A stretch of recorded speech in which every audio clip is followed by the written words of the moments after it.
Welcome to our channel. If your Netflix app is not loading properly, don't worry. This step-by-step guide will help you resolve the issue and get back to streaming your favorite shows.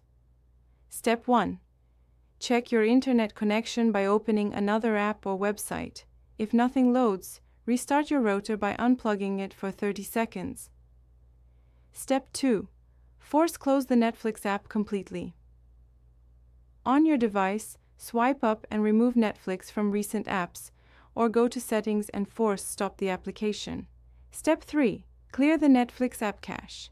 Navigate to your device settings, find Applications, select Netflix and tap Clear Cache. This removes temporary files that might be causing issues. Step 4. Check for Netflix app updates in your device's App Store.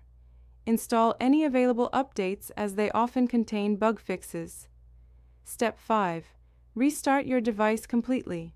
Hold the power button, select Restart, and wait for your device to boot up again. Step 6. If problems persist, uninstall and reinstall the Netflix app. This gives you a fresh installation free from corrupted files. Step 7.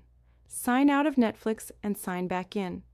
Go to Account Settings within the app and select Sign Out, then enter your credentials again. Step 8. Check if Netflix servers are down by visiting downdetector.com. If servers are experiencing issues, you'll need to wait for Netflix to resolve them. Don't forget to like this video and subscribe to our channel.